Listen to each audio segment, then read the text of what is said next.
আমি গতকালকে একটা নিউজ দেখে খুবই আফসোস করেছি এবং আমার হৃদয়ে রক্তক্ষরণ হয়েছে। সেই ঘটনাটা আপনারা অনেকেই জানেন, আজকে সাক্ষী স্বরূপ সারা বিশ্বের মানুষ দেখছে।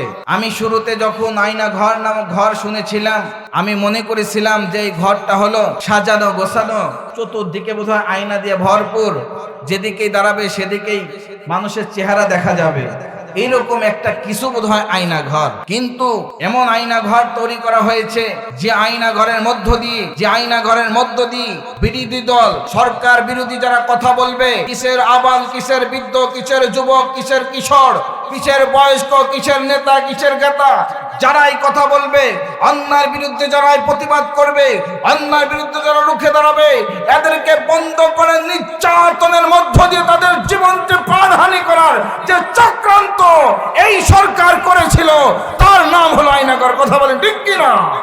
ডক্টর ইউনূস সাহেব তিনি উপদেষ্টা মণ্ডলীদেরকে নিয়ে পর্যবেক্ষণ করেছেন।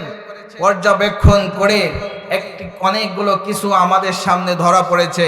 সেখানে আমরা দেখেছি অসংখ্য অগণিত খালি মদের বোতল, আমরা দেখতে পেরেছি কোটি কোটি টাকা, আমরা দেখতে পেরেছি অসংখ্য যুবকদের প্যান্ট, অসংখ্য যুবকদের শার্ট, আমরা দেখতে পেয়েছি অসংখ্য যুবক মানুষের ছাত্র স্টুডেন্টের জুতা, আমরা দেখতে পেয়েছি সেখানে অগণিত হার, আমরা দেখতে পেয়েছি সেখানে মানুষের কিভাবে তাদের জীবনকে আত্মহরণ করা হয়েছিল।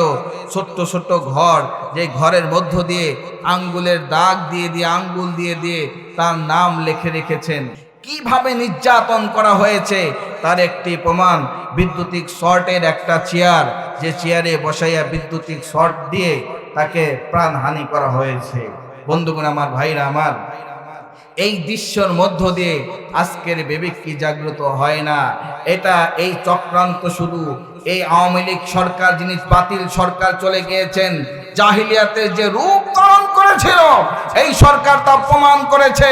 পৃথিবীর বুকে এমন নজির আর কেউ করতে পারে নাই। ছোটবেলায় আমরা দেখেছিলাম এরশাদ শিকদার মানুষকে জব করে যেমন বাগুর মাছ দিয়ে খাওয়াইতো, তেমনি একটা নিষ্ঠুর করুণ দৃশ্য আমাদের জাতির সামনে ফুটে উঠেছে। কথা বলেন ঠিক কিনা? আমরা এরকম নেতাদেরকে ঘৃণা করি। কথা বলেন ঠিক কিনা?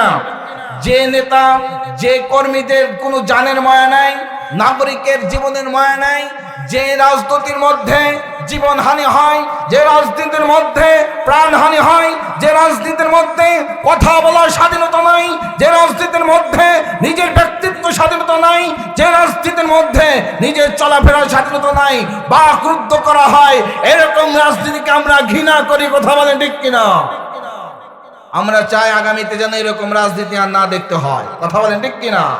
আগামী দিন হবে কোরআনের দিন। ঠিক কিনা বলেন? যারা ক্ষমতা আসুক আমাদের কোনো আফসোস নাই, যারাই আসবে তাদেরকে অনুরোধ করব, শাসন হবে কোরআনিক শাসন। ঠিক কিনা বলেন? জীবন চলবে কোরআনিক শাসন অনুযায়ী। ব্যক্তিগত জীবন, সামাজিক জীবন, পারিবারিক জীবন থেকে শুরু করে প্রত্যেকটা জীবন কোরআন অনুযায়ী চলবে ইনশাআল্লাহ। কারা কারা রাজি আছে দুটি হাত তুলে আল্লাহকে দেখায় দেয়। লিল্লাহে তাকবীর। আল কোরআনের আলো, আল হাদিসের আলো।